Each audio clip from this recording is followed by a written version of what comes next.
Good morning. How are you all? I hope you all are safe and good. Today in this video, we are going to read chapter number 5 of our English book Beehive. The name of the chapter is The Snake and the Mirror. It is written by Vaikom Muhammad Bashir and translated from the Malayalam by V. Abdullah. This chapter, The Snake and the Mirror, is a story. And this story is a narrative within the narrative. The writer tells us the story which was told to him by a homeopathic doctor. As we see from the title, the snake and the mirror are the two important things in the story. This homeopathic doctor encountered a snake. The snake fell on the doctor. When the snake saw its reflection in the mirror, it was more interested in that, and the doctor's life was saved. Now let's see the explanation of this chapter. Has a snake ever coiled itself round any part of your body? A full-blooded cobra. All of us fell silent. The question came from the homeopath. The topic came up when we were discussing snakes. We listened attentively as the doctor continued with his tale. It was a hot summer night, about 10 o'clock. I had my meal at the restaurant and returned to my room. I heard a noise from above as I opened the door. The sound was a familiar one. One could say that the rats and I shared the room. I took out my box of matches and lighted the kerosene lamp on the table. In this part 1, the homeopathic doctor is narrating the story. He asked the writer and the group if anyone had ever been wrapped up by a cobra snake. The audience became silent due to the fear of the cobra snake. Then the doctor narrated his story. And the story started like, it was a hot summer night, almost 10 o'clock, and he was returning home after having his dinner at the restaurant. As the doctor was opening the door of his room, he heard a noise from the above. But he did not react because he was used to such noises. He was used to listen this kind of noise. It was the noise of rats. There were many rats in his room, so he was used to with them. There was no light in the doctor's room, so he lighted the kerosene lamp with a matchbox. He had taken a small room on rent. The house was not electrified. It was a small rented room. I had just set up medical practice and my earnings were meager. I had about 60 rupees in my suitcase, along with some shirt and dhotis.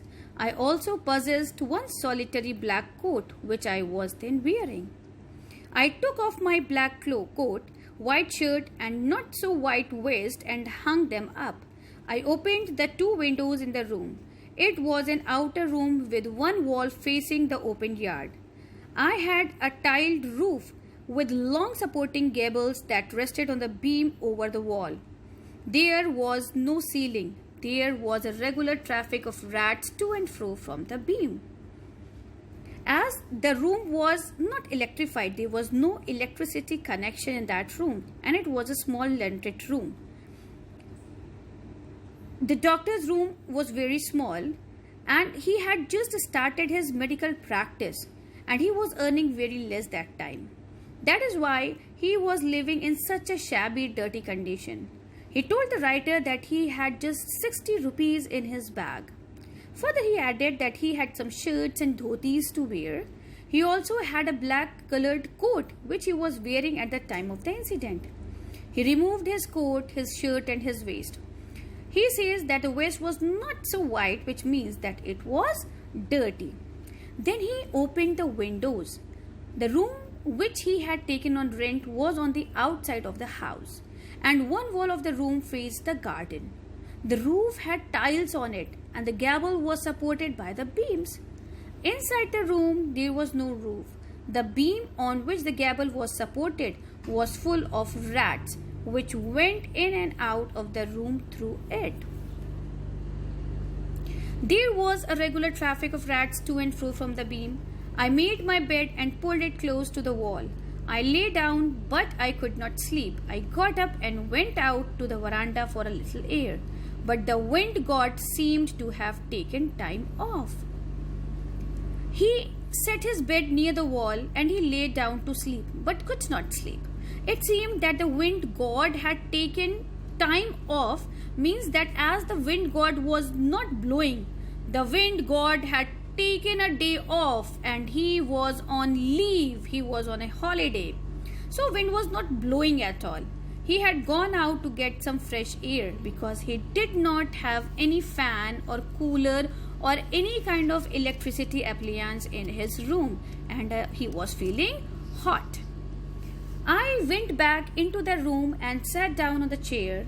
I opened the box beneath the table and took out a book, the Materia Medica. I opened it at the table on which stood the lamp and a large mirror. A small comb lay beside the mirror.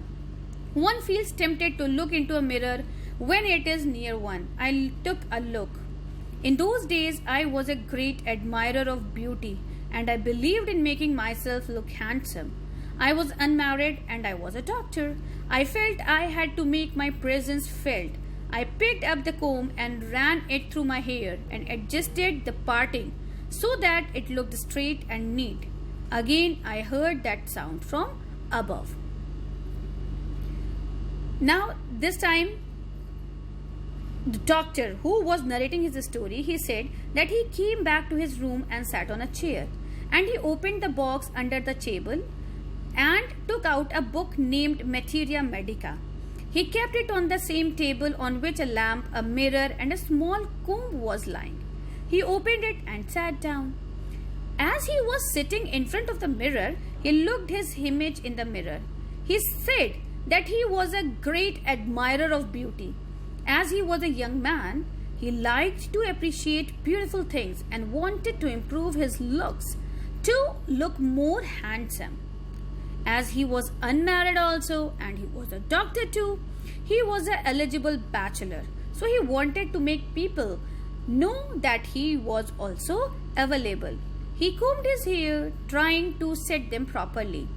When he was combing his hair, he again heard the same sound from above but ignored it.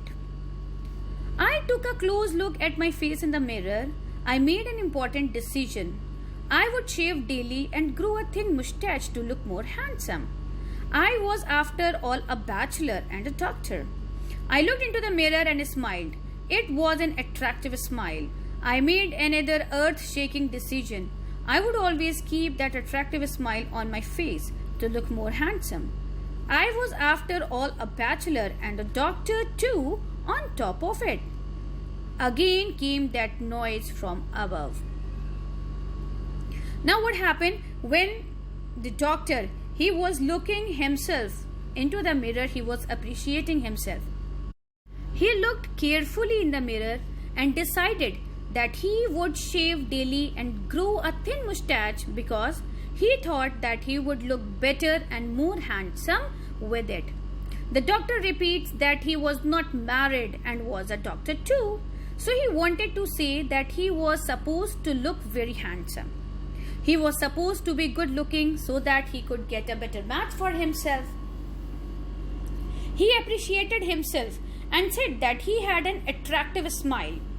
Another thing that he decided was that he would always keep smiling because he looked better when he smiled. The doctor was being ironic when he said that to keep smiling was an earth-shaking decision.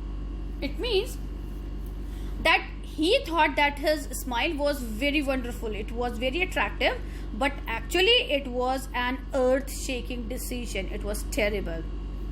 Again, he is stressing that he was a bachelor, and add to it he was also a doctor. So he was just stressing on it that he was the most appropriate match for any beautiful girl because he was the most demanding bachelor. He thought that he had a lot of value, and that is why he wanted to look handsome. And when he was thinking all this, again there came a noise from above. I got up, paced up and down the room. Then another lovely thought struck me. I would marry. I would get married to a woman doctor who had plenty of money and a good medical practice. She had to be fat for a valid reason. If I made some silly mistake and needed to run away, she should not be able to run after me and catch me. With such thoughts in my mind, I resumed my seat in the chair in front of the table. There were no more sounds from above.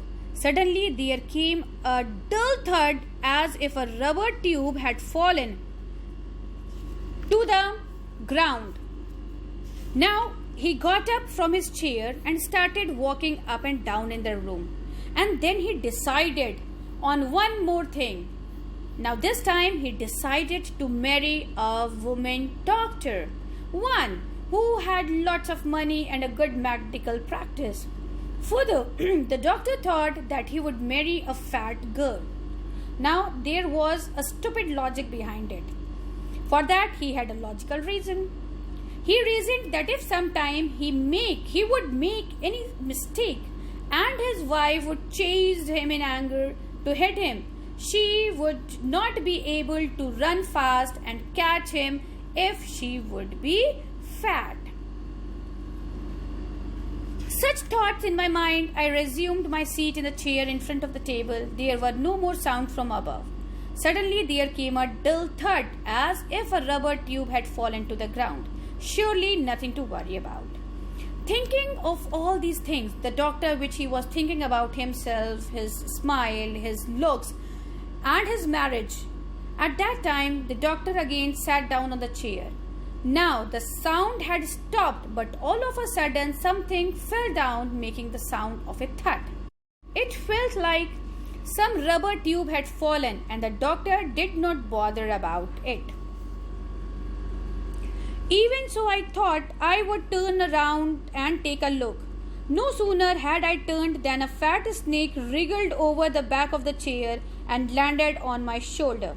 The snake's landing on me and my turning were simultaneous. Now he thought of turning around to see what had fallen. So he made a turn around. As soon the doctor turned, he saw that a big fat snake had crawled over the chair and sat on his shoulders. The timing of the doctor's turning around and the snake's landing on his shoulders was same. I didn't jump, I didn't tremble, I didn't cry out. There was no time to do any such thing. The snake slithered along my shoulder and coiled around my left arm above the elbow. The hood was spread out and its head was hardly 3 or 4 inches from my face. It would not be correct to say merely that I sat there holding my breath. I was turned to stone, but my mind was very active. The door opened into darkness. The room was surrounded by darkness. In the light of the lamp, I sat there like a stone image in the flash. Now see, there is a change in the story. When doctor met with a snake and that snake sat on his shoulder, he saw that a big fat snake had crawled over the chair and sat on his shoulder. But that time he did not panic, jump or tremble. He did not shiver. He did not scream. It happened so fast, so instantly that he did not have any time to react. The snake moved in such a way that it wrapped itself on the doctor's left arm like a coil. It was in such a position just 3-4 inches away from his face that if he would have moved slightly, the snake would have bitten him. The doctor says that he was not only holding his breath but had turned into a stone, just like a statue. Although physically he was still like a statue, but his mind was very active. He was thinking what he should do next. There was darkness all around him. Outside the room, inside the room, it was all very dark. There was only single light, and that was the light of the lamp, and in that light he was sitting like a statue. I felt then the great presence of the creator of this world and this universe. God was there. Suppose I said something and he did not like it. I tried in my imagination to write in bright letters outside my little heart the words, "Oh God." There was some pain in my left arm. It was as if a thick leaden rod, no, a rod made of molten fire, was slowly but powerfully crushing my arm. The arm was beginning to be drained of all strength. What could I do? He decided not to speak. As he was in a trouble, he started feeling the presence of God. He was not able to do anything, so he started thinking of God. He started remembering God. He decided not to speak lest he should anger the snake. In his heart, the doctor was praying to God to save his life. As this snake has coiled itself, it had wrapped itself around his arm. It was experiencing a lot of pain. He was feeling as if a thick molten rod made of lead was crushing his arm and breaking it. He felt helpless. He could not do anything to save himself. At my slightest movement, the snake would strike me. Death lowered 4 inches away. Suppose it struck, what was the medicine I had to take? There were no medicines in the room. I was but a poor, foolish and stupid doctor. I forgot my danger and smiled feebly at myself. It seemed as if God appreciated that. The snake turned its head. It looked into the mirror and saw its reflection. I do not claim that it was the first snake that had ever looked into a mirror, but it was certain that the snake was looking into the mirror. Was it admiring its own beauty? Was it trying to make an important decision about growing a mustache or using eyeshadow or mascara or wearing a vermilion spot on its forehead? He knew. Now the doctor who was in a danger, who was sitting like a statue, and he knew that he could not do anything because if he moved an inch, the snake would have attacked him and death was very near to him. It was sitting at a distance of 4 inches. He thought that if the snake bit him, then what would he do? Which medicine he would take? And then he recalled that there was no medicine in his room. He felt that he was a poor, foolish, stupid doctor. He was feeling very weak, and as he did not have any way to come out of the situation, he smiled at his foolishness. The doctor felt that God appreciated the doctor's realization of his mistake. Something favorable happened, and the doctor's life was saved. And what happened? The snake moved its head to the other side and saw the mirror. It looked at the mirror and it saw its own reflection in it. It is not possible that any snake had never looked at itself in the mirror before. But yes, this snake was looking at itself in the mirror, and the doctor was surprised because the snake was looking at itself in the mirror very carefully. Now what was he thinking about? He was thinking that maybe it was admiring its beauty. The doctor imagines that the snake must be imagining different styles that he was thinking few minutes back when he was looking at his face in the mirror. He thought that maybe the snake was thinking of growing a mustache, or maybe of wearing eyeshadow and mascara to look more pretty, or maybe it was thinking of wearing a red colored bindi on its forehead. I did not know anything for certain. What sex was this snake? Was it male or female? I will never know, for the snake unwound itself from my arm and slowly slithered into my lap. From there it crept onto the table and moved towards the mirror. Perhaps it wanted to enjoy its reflection at closer quarters. I was no mere image cut in granite. I was suddenly a man of flesh and blood. Still holding my breath, I got up from the chair. I quietly went out through the door into the veranda. From there, I leapt into the yard and ran for all I was worth. Phew! Each of us heaved a sign of relief. Somebody asked, "Doctor, is your wife very fat?" Now, when the snake he started looking itself in the mirror, the doctor did not know anything for certain. He did not know anything about that snake, that what sex was this snake. Was it male or female? Doctor will never know, for the snake unwound itself from his arm slowly and slithered into his lap, and from there it crept onto the table and moved towards the mirror. Perhaps it wanted to enjoy its reflection at closer quarters. Now the doctor was not a mere image cut in the granite. It was suddenly a man of flesh and blood. Still holding his breath, doctor got up from the chair. He quietly went out through the door into the veranda. From there he leapt into the yard and ran for all was its worth. Phew! It shows that everybody was relieved that doctor was saved. All the people who were listening to the doctor's story got relief and took a deep breath after they came to know that he was saved. And then after that, someone from that group asked him whether his wife was fat. "No," the doctor said. "God willed otherwise. My life companion is a thin, reedy person with a gift of a sprinter." Someone else asked, "Doctor, when you ran, did the snake follow you?"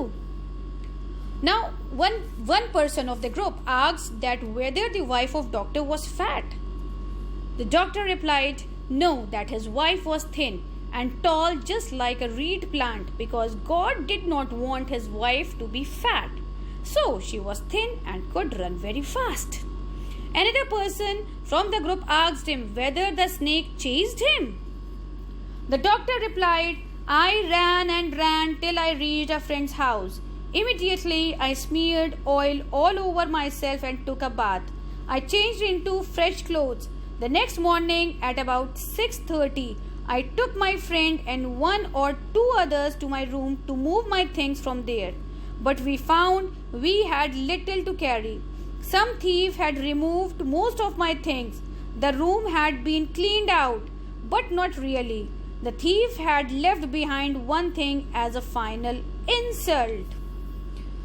Now, one person asked him that whether the snake ran behind him or whether the snake followed him.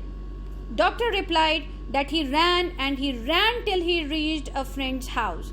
There he took an oil massage and took bath and wore fresh clothes. He did not know if the snake had chased him or not, because he did not look behind him.